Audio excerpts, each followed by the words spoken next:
please help me to welcome Dr. Stephen Herrod, CTO of VMware. Thanks.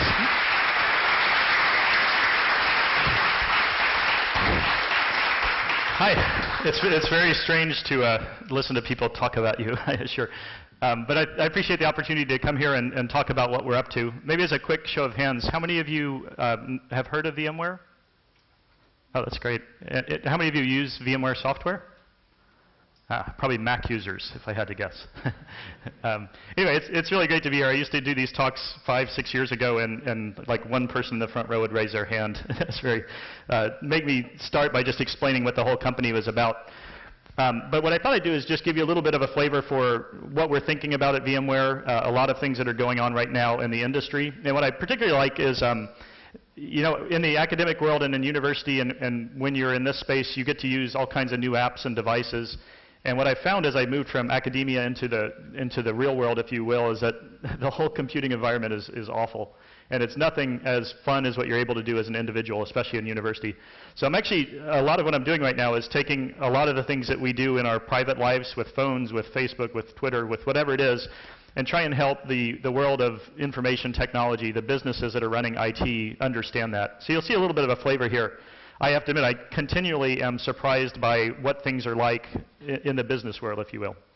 So just a real quick history here. Let's see if this all works.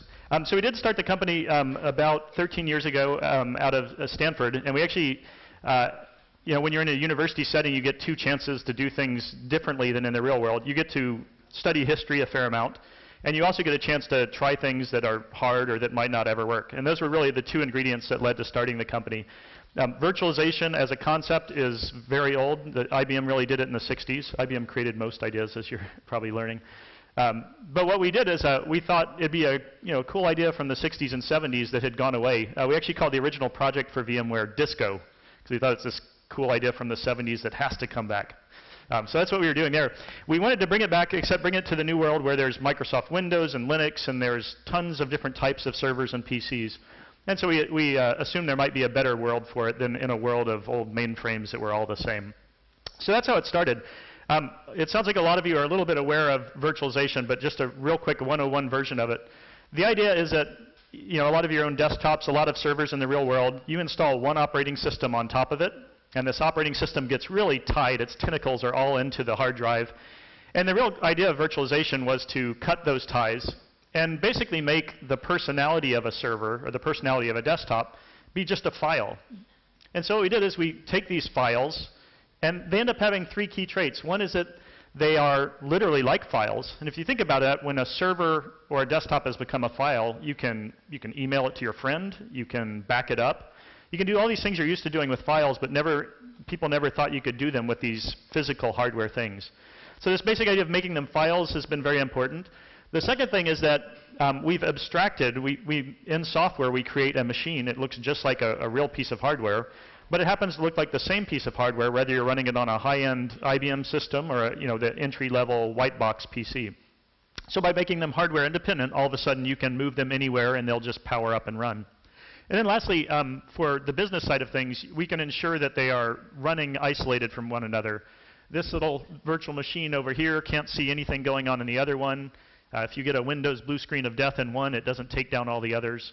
And that, in turn, has driven a lot of use cases as well. So pretty simple idea.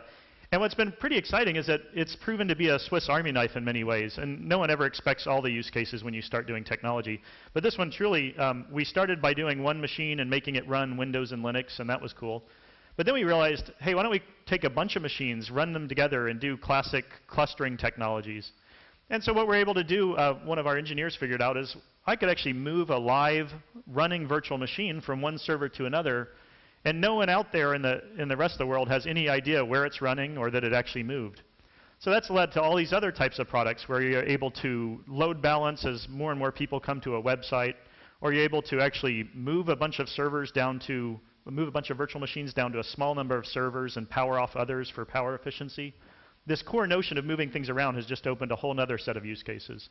And as a result, we started with one product called VMware Workstation, and from that time it's expanded into all different use cases. We have about 35 different products at this point.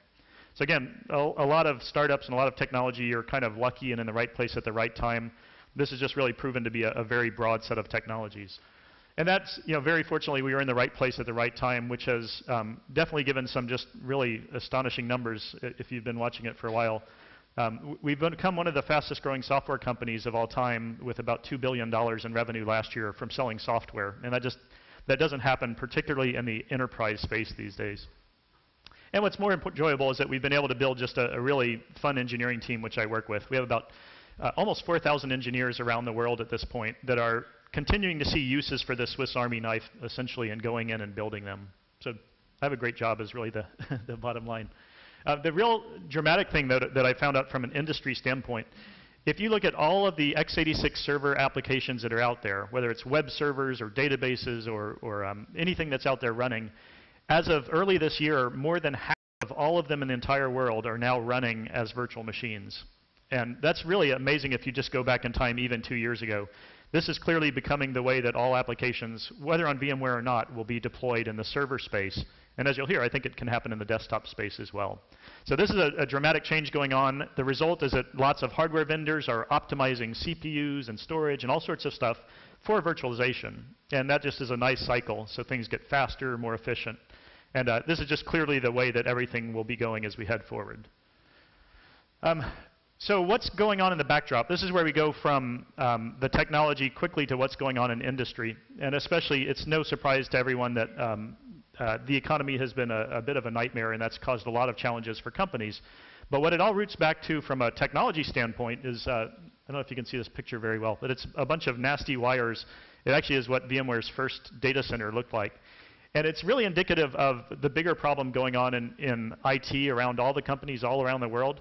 There's a ton of complexity that largely comes from all these tentacles that are everywhere. If I change out a server or change an IP address, this domino effect happens and all sorts of things fall apart.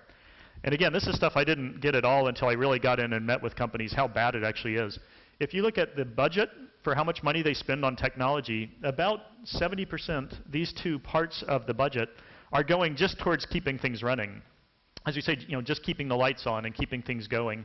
And only 30% of the value is going to creating new web stores or adding new capabilities to their employees' cell phones, or things that fundamentally help the business as opposed to just keeping things going as they are. So this is something, this isn't VMware at all. This is what's going on in the bigger companies that are using IT as a whole. And so, especially in a time of bad financial situations, this makes a CEO say, what in the world are we doing? And that in turn has led to certainly what made us successful early on and what I think is going to be really good for the industry and us also going forward. This is the priority when you go out and you survey CIOs, the heads of these IT departments, for what they think they need to spend money on. And if you look at it, virtualization has fortunately been very good in the top that they're thinking about. What's been amazing though is this cloud computing thing. It's moved from something that's kind of 14th on the list to last year being the #2 thing on the list. And the reason I think it's funny is that, as you'll see in a moment, you then ask someone what is cloud computing, and they don't actually know, but they know that they want it. So that's where we're actually trying to spend a fair amount of time is, what are you actually after here? What's going on that's making you drive these? So the way that I've been looking at it, again, as a individual and as many of you, I use Gmail, I use Facebook, I use all these things, and they're cloud applications. They're not running on in my house. They're not doing any of that. I don't even care how they run. I don't know how they run. And that's really attractive. And again, you have to really put yourself in the world of the enterprise where they've been building their web stores, tracking HR policies, doing all these things. But what they look up at, they hear about this cloud thing going on. And there's a lot of things that we as individuals have brought to our work life. And there's a lot of things that very interesting companies like Amazon has done with their EC2 offering. For the first time, a CEO or a CFO in some cases is being handed what we call a rate card. It actually says, you can take an application and you can run it on this service and it'll cost you 10 cents per hour. And that leads to two really awkward questions internal to a company. One is, how much do you cost? This is the CEO asking someone who's running their own computing. And then the awkward follow-up question is when the person in the technology department says, I actually don't know. So it's not only the fact that they want to be a good price, but they actually would like to know how much they're paying. So this is something in favor of the public cloud that's making a lot of people ask questions. The other thing is these rumors that go around, especially Silicon Valley. You know, I hear Google has one system administrator for every 100,000 servers that they own. You hear these ridiculously large numbers, and that also leads to these same awkward questions. How many people do we have running this IT infrastructure that we have? So there's an aspiration to be able to do things more automated in a more hands-off way, and this cloud is ascribed to being able to do that, whereas their current company can't. And then lastly, this is the one I'm most passionate about. Again, you all might not know how bad it is out in the corporate world to some extent. At home, if I want to buy a movie, I click. If I want to get an app for my iPhone, I click. If I want to sign up for a new web service, I type in something and I have it instantly. In the work world, it's still the case where you request something by filing what's usually called a service ticket, and then you wait, and you wait. And I actually track this everywhere I go. For instance, if I'm a developer and I want a new web server, because I'm just going to put up a nice, I don't know, a nice web page for my internal folks, it can take as many as 6-10 weeks, something like that, by the time they go through the process of procuring servers, getting permission, getting the sign-off from the people, delivering it, wiring it up, all these things. So that the notion that I can do things instantly in my home life and in this cloud thing, and it takes me forever in the work world, is so frustrating. So anyway, these are all the factors that are coming into companies and making them say, there's something to this cloud world that I've got to capture. And now this is the stuff that really is the kind of in defense of the way that things have grown up. On the corporate side, all this stuff is great, but what they actually lose their jobs over are system outages. So if the store that runs the core business of a company goes down, they want someone to fire, essentially. Similarly, security, this is usually the number 1, 2, and 3 reason why people are worried about this public cloud thing out there. What happens if some other people can read the mail of my employees? What happens if data loss happens where all these credit cards go out? We read about these every single week of some kind of leakage that happens. So that's a critical issue. And then the third one is something that's the most boring topic you'll ever hear about, which is certification and compliance. All of these things going on in the government right now are forcing people to be able to prove whoever had access to certain data, to show that healthcare patient records have never left the state of California. All these different rules around compliance are simply not, people can't figure out how those will work in the world of the cloud. So that's kind of a long-winded way of saying there's this siren song as I think about it. A lot of great stuff that everyone wants to get to, and a lot of concerns, though, that as they look at how they're going to get there, really hit them. And so with that in mind, a bunch of industry standards people went and tried to define what is this actual cloud computing thing. And I definitely don't want to bore you with the specifics of the details here. But they tried to figure out the core traits that would make something cloud computing like. But I ultimately just think about it as 2 big things. One is, on the technology side, you need to do some form of virtualization, whether it's VMware or not. You really need to separate the concept of where things run from what's running. And that's just a core concept. And you have to make it efficient and self-service, all the pieces that we just talked about. But what's really interesting, and again, this is something I haven't fully grasped until I met with so many different IT departments. It's also a way that the world of enterprise computing changes. I think the enterprise computer departments of the future are going to look a lot like the service providers and the cloud providers of today. It'll be a very different model from this file a service ticket and then wait some number of weeks. So I'll go into this in a bit more detail. But what I really also wanted to tee up here and what we're seeing everywhere is that I always traditionally thought of cloud computing as being something that runs somewhere else, outside of my company's firewalls. But what's really happening in the industry is that they want to make things that are running inside your company be more cloud-like. And you want to be able to leverage all the great software as a service and all these other things that are available outside there. But what's very obvious is that there's going to be what's called private clouds by the industry, and they're going to be public clouds, 2 different types. But what's incredibly obvious to people now is that this job of being a CIO, the person who's responsible for all your applications and all your data, they're going to have to be concerned with both of those. And that is just very different from where they are today. Today, a CIO thrives by owning and touching everything that he's held accountable for. All right, so let's get on a bit more into the technology side of things. That's the backdrop of what's driving this notion of cloud computing. But let me give you a flavor from a VMware perspective, the way we're looking at how do we deliver this thing called a private cloud, and how might it look.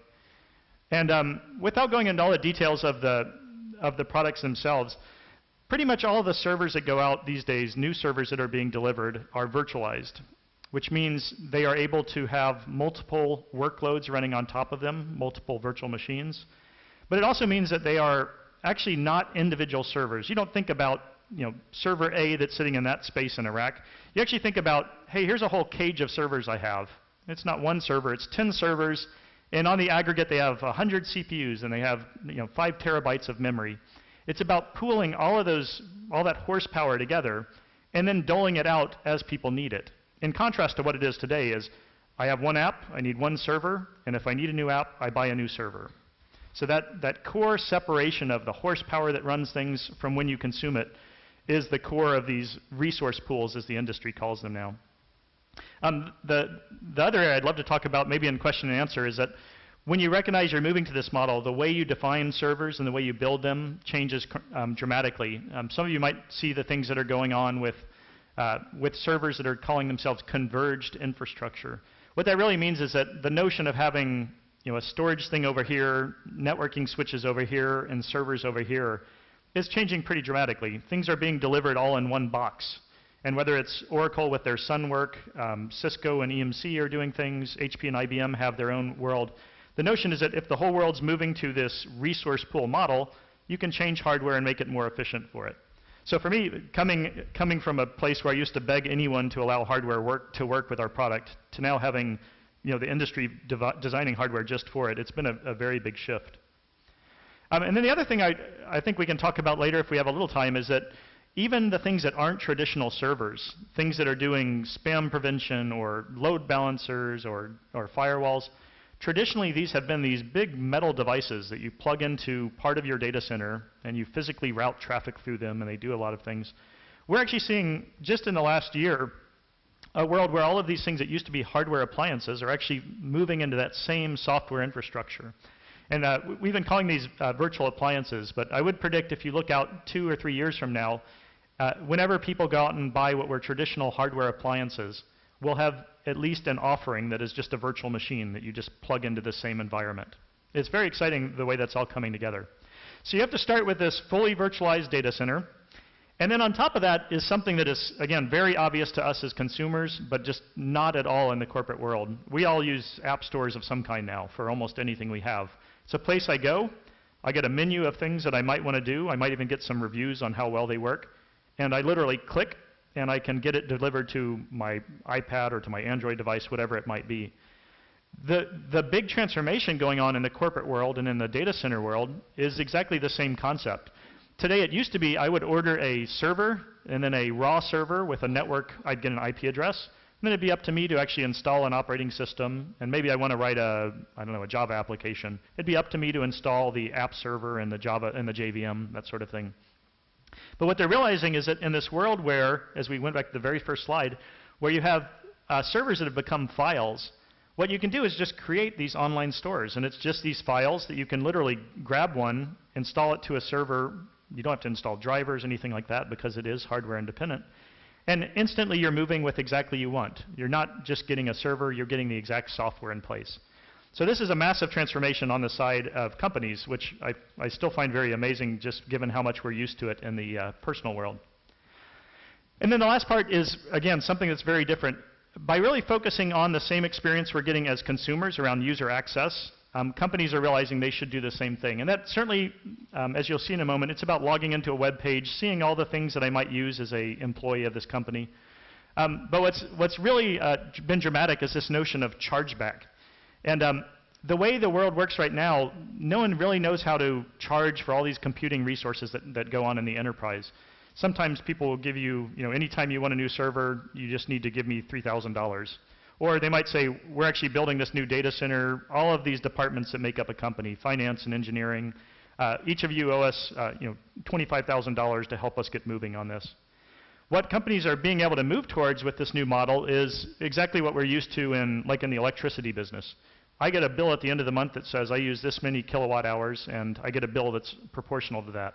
Again, this isn't rocket science, but it's not the way it works in the industry, in the enterprises today. So with virtualization and with this notion of cloud computing, they're now actually able to do what's called chargeback to their employees and say, you actually use this much of this nice corporate resource, here's what you should be billed for. I also wrote this thing called Showback.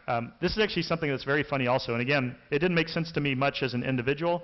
But what happens in these companies is that you have an employee or a group spin up a project. They might have 10 web servers that are running something. The people might get fired, or they might quit, or the project goes away, but people forget to ever turn off those servers. So you get this world where you just have this sprawl of servers and things that are running there. What we found as a side effect of this cloud world is that when you get a bill at the end of the month that says you had 500 servers running on an average of 12 hours a day, all of a sudden they have visibility and they're able to actually change things. And again, you'd be shocked at how often this happens. The number of, I call them zombie servers out there. They're just running, not doing any useful purpose, but taking up space and air conditioning. It happens everywhere. So again, all this seems a little bit ridiculous, but it is core changes that are going on in the way enterprises run their data centers.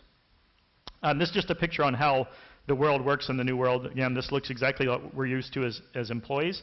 I can now, at my company, or at Chevron in this case, I can log in. I'm a developer in engineering, or I'm someone in finance, or I'm someone in HR. Instantly, I'm given the set of applications that are readily available for me to use. I'm also given something for the first time ever, which is a price. You can actually run this thing for X dollars per month. And same things you would do in real life. I say, I click these two, and the next thing you know, I have access to these servers in a very nice way, and they're very consumable. So this is definitely the direction that companies are going as they create their private clouds. And again, you can't appreciate enough how different it is from where the world is right now until you really get in and look at it. Okay, so what I really wanted to do here is talk about not just how the data centers are changing and not just how virtualization is making things a bit more like our consumer life, but I want to talk about two other areas that we found as a company that we've been able to move into by starting with the same concept. And the first of those is really thinking about applications. And again, in a university setting, the world is fairly different from the way it is in a lot of these big companies right now. So, honestly, a lot of the applications, particularly in big companies, are still these kind of ugly web servers that are attached to really old databases. And it takes a while to get features into them, and they're not fun to look at. There's nothing that even remotely resembles things that we see in our personal life. This is my Facebook friend if you want to friend me later. So the idea is that this is what I look like, or this is what I look at when I'm at home, and actually this is far better than what I look like at work. But it's like a text screen with nothing interesting. And the thinking here is that the people that are building public cloud applications are really giving a hint moving forward for what people that are writing enterprise applications should look like. So there's a lot of traits about these existing apps that we're working with as consumers. They're very easy to use. It's always about collaboration between multiple people. Certainly you can access it from a web browser on whatever device you have to have. This sounds very, very obvious to all of us in our personal life, especially in a university setting. This is what we're used to, so far apart from what the world is like when you're actually working with traditional applications.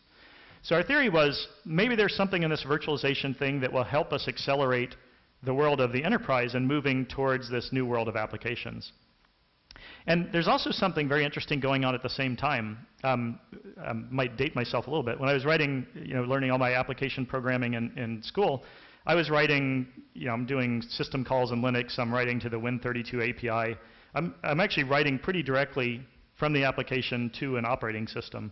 But there really have been these two big changes happening right now. I just told you now that more than 50% of the server applications in the world are now running on virtualization. They're actually not even talking directly to the hardware. So that's a dramatic change from how things used to be. But on the application side, a lot of you taking classes, whether it be in Java or PHP or Python or any of these things, recognize that you're not writing applications directly to the operating systems anymore. You're writing them to these much more productive frameworks that are doing a lot of the work for you. And it's really changed the approach on a number of fronts. We've been able to use all the new CPU power to bring more efficiency and richer apps. And also you're able to make them more portable. If I go out and write some sort of web app right now, I don't know, or frankly, I don't care at all what are the versions of all the stuff running under it. I don't know if it's a SUSE or a Red Hat or a Windows application in a lot of cases. So this has really transformed the way that enterprises who are just kind of catching up with this are having to think about the world. And the opportunity, I think, that happens here is that I'm now writing to a higher level application framework, and I'm able to combine it with this virtualization layer. We've been really thinking about how we can make things very different by those two being combined. So let me give you a couple of quick examples. Actually, our biggest acquisition that we did about a year ago was a company called SpringSource. It's an open source framework for Java called Spring. They own Tomcat and some things that some of you might be aware of. But they actually got into the business of making Java a lot simpler, and they have about 3 million people writing these programs. We had this theory that, okay, people are writing simpler programs in Java when they go to this world. Could we combine that with the virtualization layer to do things in an interesting way? So I just wanted to give you a little taste of this. Also throw out some acronyms that you're hearing all the time. The thing that we're really providing right now with virtualized services and things like Amazon EC2 service, these are giving you what's called infrastructure as a service, which is a terrible name for just saying, I want a server, give me a server. But when you actually start talking about application frameworks, there's a term that some of you have probably heard called platform as a service. What that means is I'm no longer asking for a machine. That's not the way I interact with something. I just want a programming environment, and I just really want to write my Java app, and again, I don't care what's underneath the covers.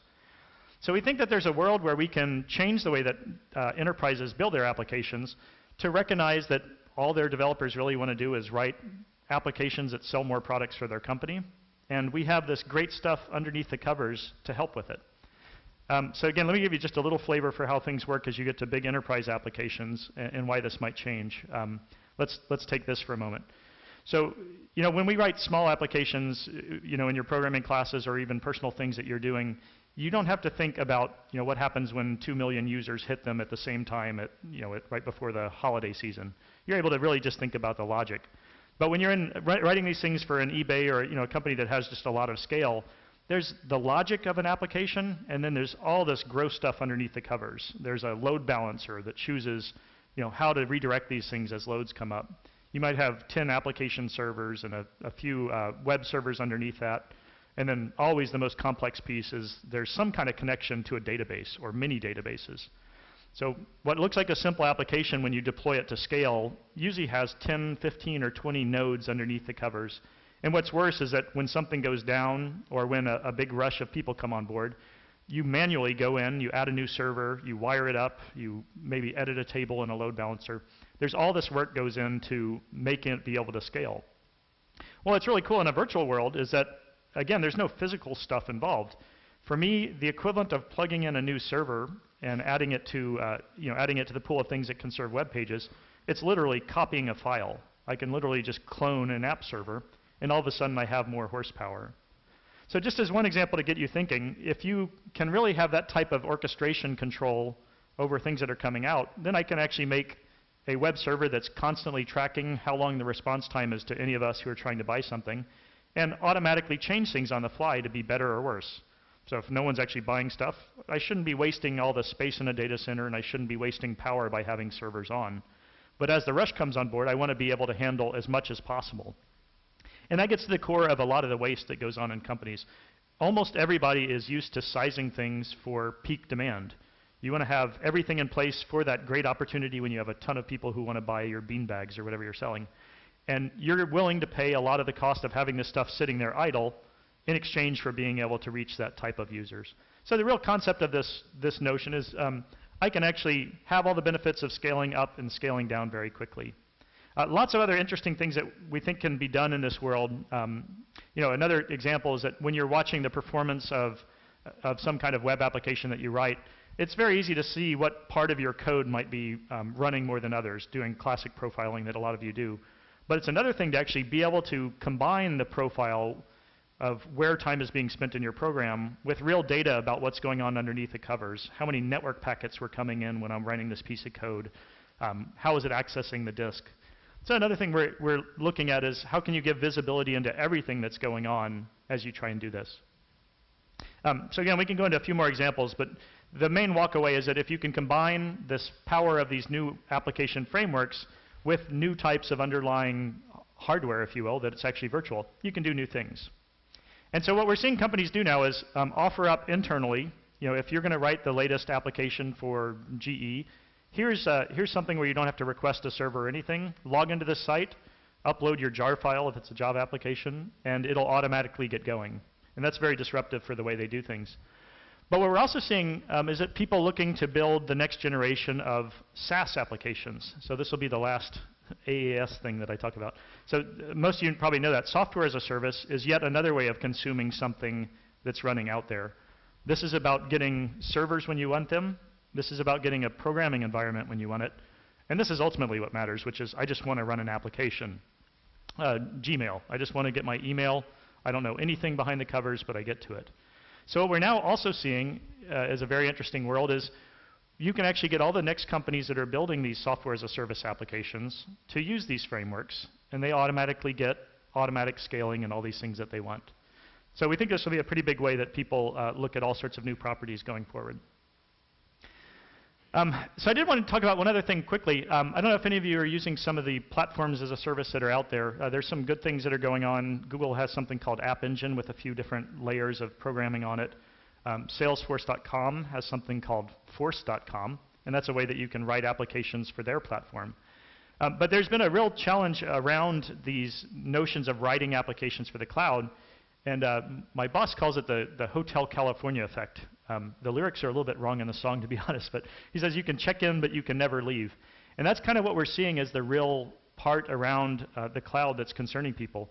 Right now, when you write an application for one of these platforms, you're stuck there forever. So if I start to build a business on, we call it Force.com, I've written things that are very specific for that implementation. I can never pull it out without rewriting my application. So one other really interesting thing that we've been doing is looking at how we can actually have a common way of writing cloud applications. So we launched a initiative with both Google and with Salesforce.com to create new types of cloud programming models. And again, this is something that doesn't hit you when you're writing smaller applications, but when you begin to write big applications and bet your business on them, I actually want to be a developer, and I'm writing the logic about a particular type of application. And literally, I want to choose from a menu. Okay, I want to deploy this to the Google App Engine cloud, which is going to cost me this and have these traits. Or, I actually want to deploy it to my company's cloud, where they're actually running things inside the data center. Maybe it's more secure or has access to new data types.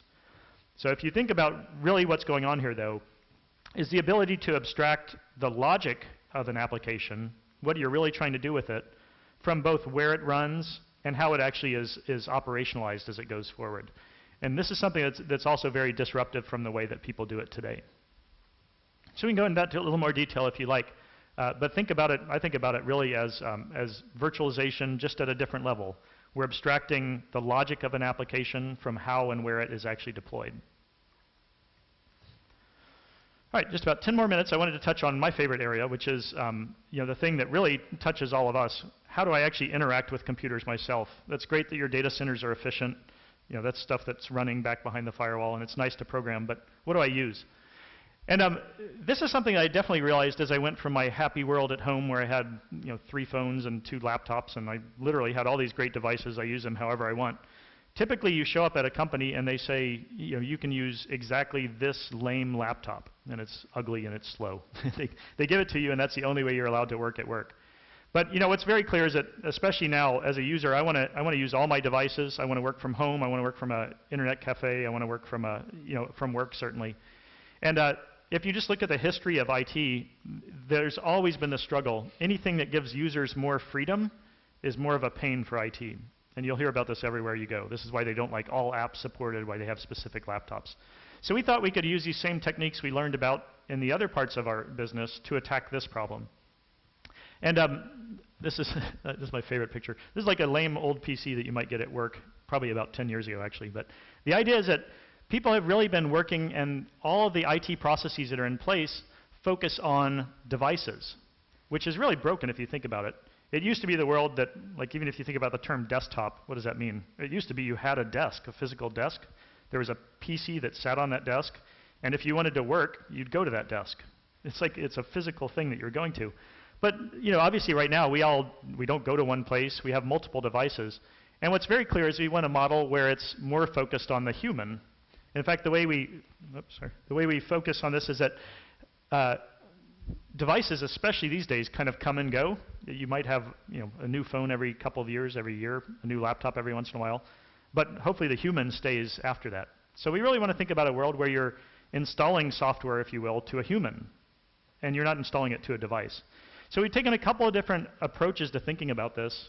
The first one is something that has actually been taking off pretty rapidly in the industry as well. You know, for Windows applications, which is still the bulk of what companies are using, you shouldn't actually have Windows installed on a specific device. In our opinion, you should actually install it into the data center or into a cloud, and then you should be able to access that Windows application from wherever you happen to be. A lot of you have probably used things like VNC, or on the Unix world, there's X Windows. There's these notions of accessing things that are remotely. And what we're trying to do is make that go mainstream for Windows. So we've done a lot of pretty interesting work to make sure that whether you have a traditional laptop, or you might have a thin terminal, just a dumb terminal in many ways, or even an iPad or a phone, you should be able to access your personal Windows desktop from any of those devices. And what's more is you should be able to access them from anywhere. Whether you're over the WAN or the LAN, you should get access to exactly the apps you've installed, all the data that's there, that Word file that you're halfway done with. And that's been a pretty dramatic transition going on here. What's also proving to be the case, again, more unique to the enterprise than to personal life, is that it's really hard for enterprises to move between versions of operating systems. If they're going to move everybody over from Windows XP to Windows 7, they have to port every single application, make sure it works. They have to train all their folks in service, that sort of thing. But what this also allowed people to do is mix the types of versions that are going on here. All new users might get Windows 7. All old users get Windows XP. So this is cool, and it's actually helping on a number of fronts. It particularly helps on places where they want data to stay in one place and not go out on laptops. But the number one problem all of us have when we're on any kind of networking computer is what happens when there's no network, or a crummy network. So I travel a lot, and this just wouldn't work for me because I need to be able to work when I'm on a plane, for instance. So one other cool thing that we did, going all the way back to the first slide, is these desktops and servers are just files. And what's more, they're completely hardware independent. So I've got my cool, fancy new Windows 7 desktop that's actually running in my VMware data center. I attached to it over our network, and I have a good life. But now I'm about to get onto a plane. What we're able to do now, actually, is check out the virtual machine. So literally, I press a button at work, and I stream this file down to my desktop. And I go to a plane, I can install new applications, I can work on the data. And when I get back into my office, it's just going to synchronize that back into the cloud, back to the things that actually changed will go back there. So what this really lets you do is make these devices actually be caches, if you will, of that personality, of that thing that was installed to you. And this is just now starting. We just shipped this in the last couple of weeks. But we think it's going to be a pretty dramatic way for moving even more people towards a world where your Windows desktop is running somewhere else. So that's pretty exciting. But what I really like is that this is actually hitting at the perfect time for a problem that's hitting every IT person in the world. If you go to CIOs at these big companies, they are getting so much flack from their users for giving them that lame, heavy old laptop that I was talking about. Why do I have a cool Mac at home? Why do I have the latest technology there, and yet I go to work and I have to use something else? So there's something really cool going on that I've been referring to as bring your own PC.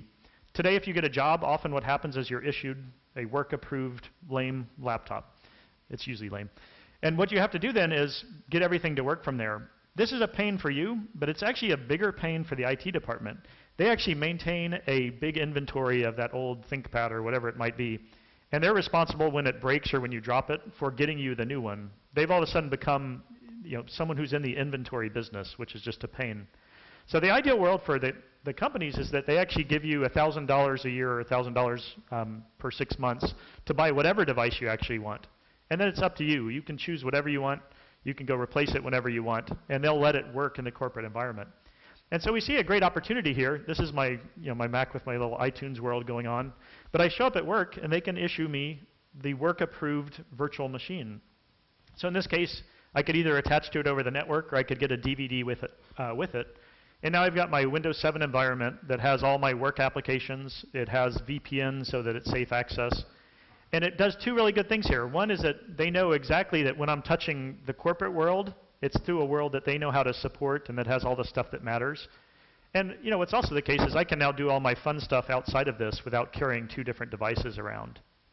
So it's the early stages of this, but if you just step back and think about it, the idea of having multiple personalities, your home life and your work life, that can be kept very separate, but it doesn't have to mean that they're inconvenient.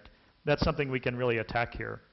We'll be announcing soon doing something very similar on the mobile phone front. So we've realized that a lot of these same things hold very true for phones. Literally in the corporate world, if you ask the number of people how many have a work phone and a home phone, and they literally carry the two around, it's astonishingly high.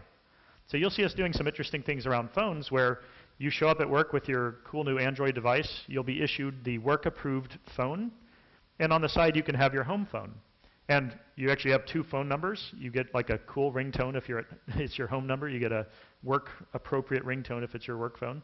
And just think about it that way. You can really begin to combine different personality types and different roles onto a single device. So very excited about that part of it. I thought I'd just pull it all together, just one example, since this is a university setting also. I want to give you one example that people are doing that pulls a lot of this together. And I have a side passion for education, certainly, and for figuring out how to make it better. If you watch anything in the news today for California or Illinois or Ohio, budgets are a disaster. You just can't buy things for students right now, especially at the K through 12 level. So we got to thinking, could we pull together all this cool stuff we've been talking about and somehow make a difference? So I thought I'd just give you a real quick example to make you think about this. So this is the state of Illinois. And what happened right here is that a lot of states, California included, have spent a lot of money putting high-speed networking in place. In fact, they launched something in Illinois called the Century Network. And California has a great one as well. It's a high-bandwidth backbone that connects all public schools and actually a lot of the public government businesses. And it's used for a lot of stuff, certainly for doing some video conferencing and voice over IP routing, stuff like that. But we and other people got to thinking, wow, why don't we use this for even more? And so what happened in Illinois, and this is very early stage, all the schools had their complete technology budgets cut, especially at the elementary school level. No way to buy a new PC, no way to even maintain the ones that they had. Someone got this cool idea to create what I've been calling a cloud co-op. And if you think about like a grocery co-op, everyone is submitting a certain amount of money each month for some share of the overall thing that they're trying to build. So this has enabled all these school districts to actually pool their very small amounts of money and create something they're calling the Illini Cloud. And then what this has allowed people to do is all these, whether it's a small rural school way out in East Illinois or whether it's a big one in Chicago, they could choose to begin running any of these things that they're running in the schools. On the server side, it could be, I don't know, I found out there's big applications that schedule school buses. I didn't know that, but these are applications that the data centers have traditionally run that they could move here. And on the student front, whether it's a young kid using Reader Rabbit or someone who's actually doing new programming models, they can replace these computer labs that they have or don't even have. They can put in literally a dumb terminal, just a flat screen, and tap into the same cloud for running all those applications. So it's very early stage here, but what I have found very neat is the notion that this type of cloud model allows you to pool resources. You could have a lot of different places that are cooperating together.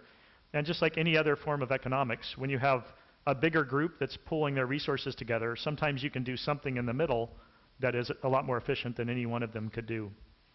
So again, this is very early stage, but it's an example of things that I'm seeing that I think could be quite exciting for ways that we use the cloud as we head forward. So I think I'm just about out of time on this front. I hope this is kind of an interesting overview of what we're doing. Kind of a quick recap is we certainly started with virtualization, and we thought it would make an interesting first step towards Linux and Windows working together.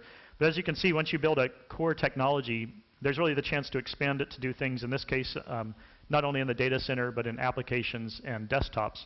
And I think you'll see more things as a future, from phones to who knows where else it goes. So thanks, and I guess you want to do a couple of questions?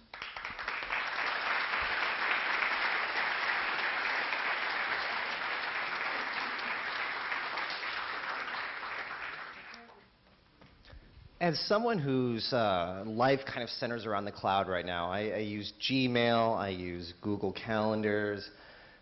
I'm kind of attached to the cloud. I'm excited about it, but the one thing that concerns me is when I'm watching these projects, I fear for the future that all of our things aren't going to be something that we own. We don't own applications, we'll always rent them, and then we'll forever be put into those situations. Is that really where we're going, or do you think it's going to be like we would buy Photoshop, we'd own Photoshop, but it's still available to us on the cloud? Yeah, that's a great question, and I'll answer it a couple of different ways. So one is, some people are living entirely in the cloud today, and candidly, someone who starts a startup today, they don't build a data center. They go grab stuff from all these different sites. But you're right, it actually has caused people to realize that they've just bought into an annuity model. You're essentially renting your life. And this is the same when you choose to lease a car versus buy it. So increasingly, we're seeing companies that start that way, and then they recognize some of the benefits to owning all their own infrastructure. And honestly, what I've seen is a nice boost of energy on the non-cloud side of things, where IT departments are now finding themselves in competition with a Google or with an Amazon model, and that's causing them to be more and more efficient and offer more things to their own constituents. So I think there's a lot of interesting things on the business models and on who owns what that are going to be important. More than applications, though, data is where almost everything's at. There's enough publicity to cover privacy problems and where things are. We have a side theory that we're working on, which is data as a whole. All of us have all our stuff that's running different places, and a lot of people have made the analogy that data should actually become similar to money, where there's a lot of reasons you want to keep money to yourself and always be able to spend it. But at least if you're going to put it somewhere else, you should be paid for that. You should get the equivalent of interest. So we're also thinking about this world, maybe all that data that you have about what you buy and who you are should go to a data bank. And then you're able to actually control who has access to it more centrally and maybe make some money as a result of people mining it for marketing data. So I think this is the technology side of things. The business and the things that change by not owning your data and your apps is going to be pretty dramatic as well. One other thing, if I could, the other part that I didn't exactly hit on here, and again, I found it very different as I moved from my home and my university life to company life. Everybody in computer science has always talked about nirvana, everything will be perfect. But, by the way, throw out everything you have today and rewrite all your applications. The way we're really seeing it is that companies, actually most of them want to get to this world of where most things are in the cloud or where things are very safe, but they have 10 or 12 different applications that are in-house. So the really interesting thing about, I think, virtualization and a lot of other technologies is not the end state so much as the gross details of how you get from one to the other. And that's also something that's a lot of companies are asking for, is how do I get to that end state you're in, but not throw out everything. Question?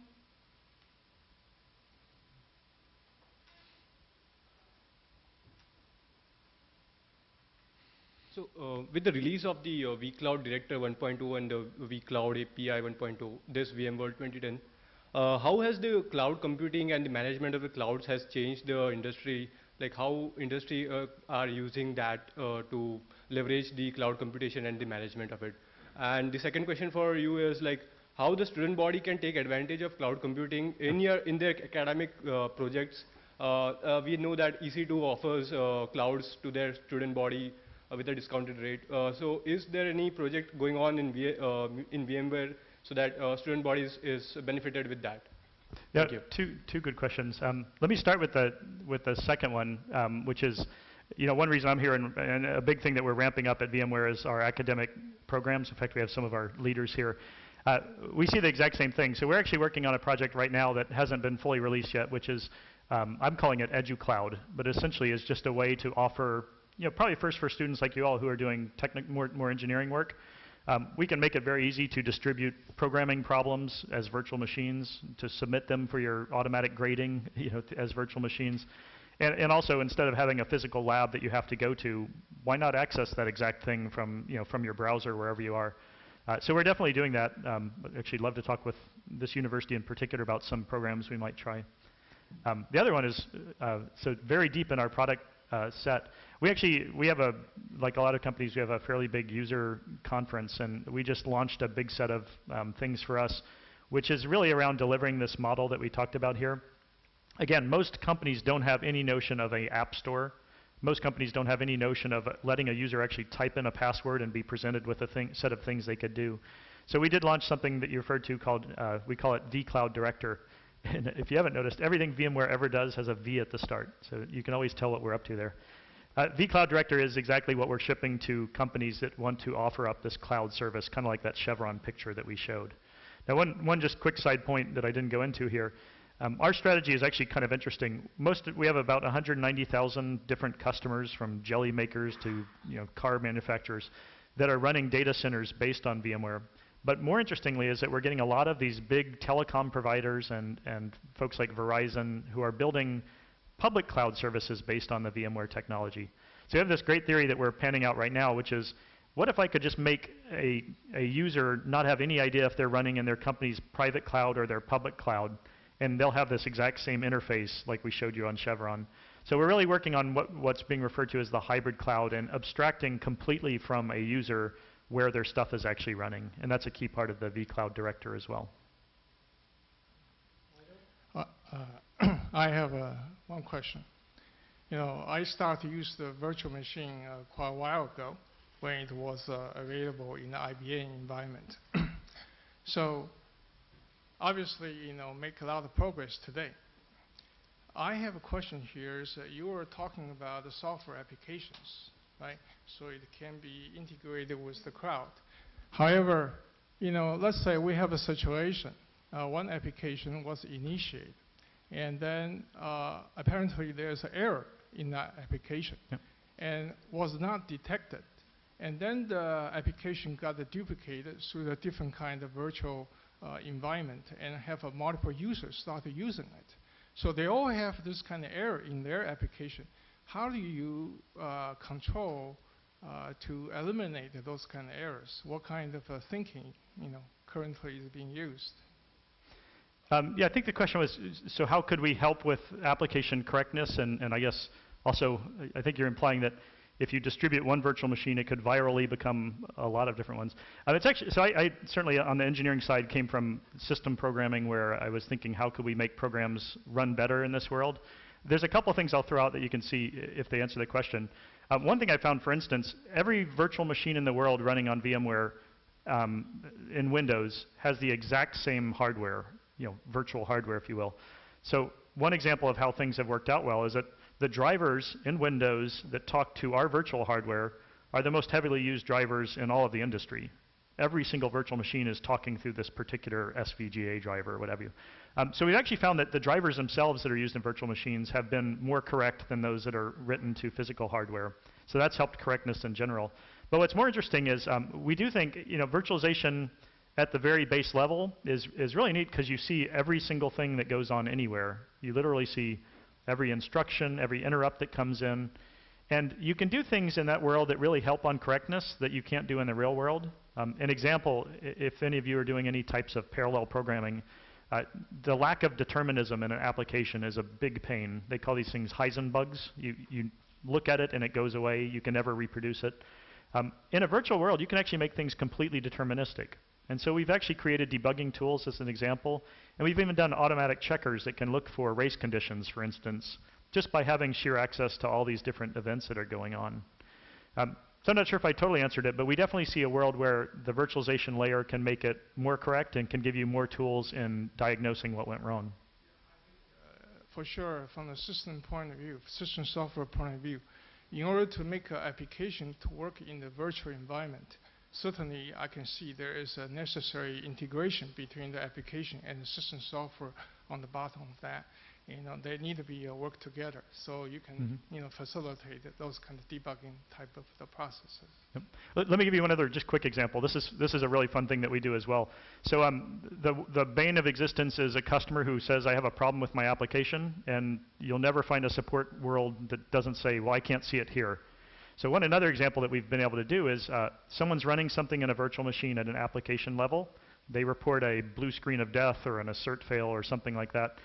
We can actually take an exact checkpoint of the virtual machine, which means a frozen point in time exactly where it happened.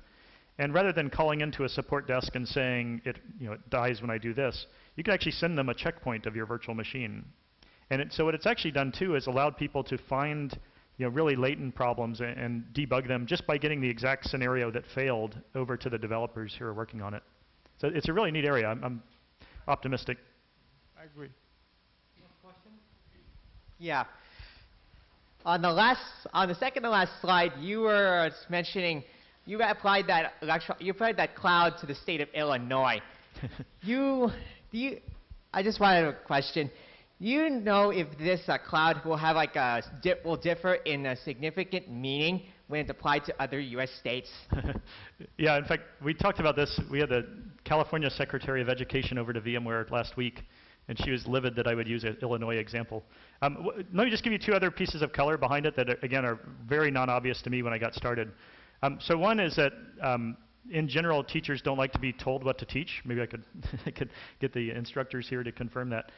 So a lot of different states have tried things like this where they say, here's the new curriculum that all of you shall teach, and here's the exact textbooks, here's the programs you should use. So what I've actually found is that heterogeneity and diversity and choice is the enabler for letting people feel comfortable with new technologies. So in Illinois, we actually have allowed, the people who are running it have allowed teachers to bring whatever applications they have in there and run. It's a big state with a good network, and they have a lot of the pieces that we could do in California, but fundamentally it comes down to the teachers wanting to use it and accepting it. So I think there's things that will absolutely be unique to the state and to the teachers and to the environments, but the ability to allow them to choose what applications are there is going to be the thing that makes it common.